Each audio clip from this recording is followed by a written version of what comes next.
A lawyer for a Capitol rioter who has pleaded guilty to 3 felony charges related to his actions on January 6, 2021. This lawyer has filed 2 papers with the judge as they await the sentencing happening in early March. And the 2 papers, one of them is called Cult Members and the Insanity Plea, and the other paper is called Seeking Evidence of the MAGA Cult and Trump Derangement Syndrome. The lawyer is effectively trying to argue by presenting these 2 papers to the judge that, hey, listen, my client, a 39-year-old grocery store butcher from out of state with a special needs child, was so brainwashed by this MAGA cult that, yeah, he was a part of the cult. They got him. They brainwashed him.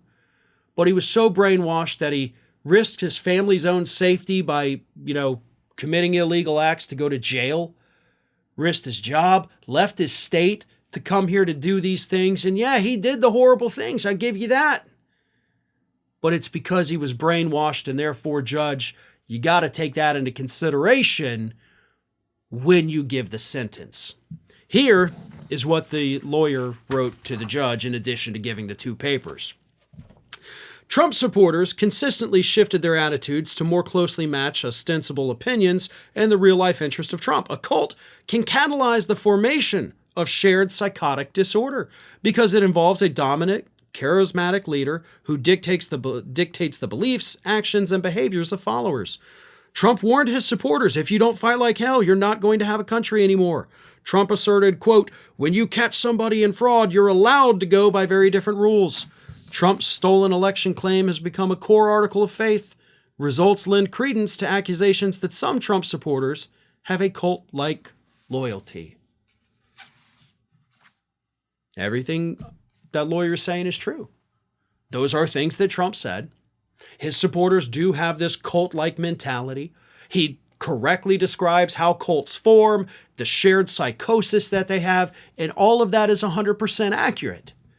And because of that, he says, I'm kind of requesting they can't do an insanity plea because obviously he's already pleaded guilty, but kind of take the possible insanity into account before you give your sentencing on March 5th. Again, this guy was a grocery store butcher. He worked in the meat department of a grocery store. He has a special needs child.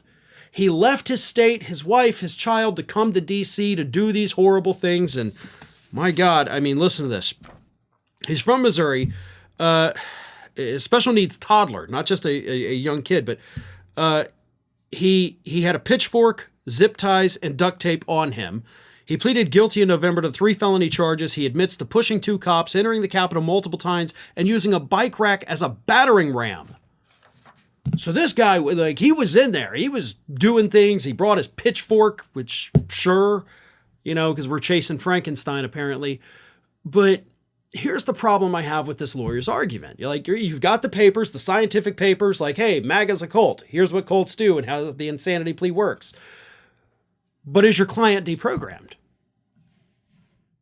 Has your client actually gone through the psychological counseling needed to be deprogrammed from the cult? Because if not, then I don't see any leniency happening. I don't think any leniency should happen.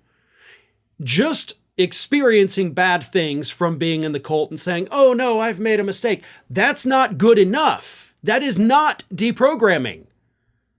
It requires extensive counseling. It requires psychological evaluations.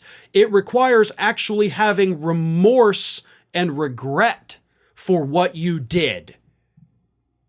So if you didn't submit evidence of that as well, then I don't think the judge should give a damn about these other things that you presented. Because none of it matters if your client has not been deprogrammed from that cult that you're almost admitting they are a part of. If that hasn't happened, I feel bad for the guy's family, but he should spend the next few years in jail.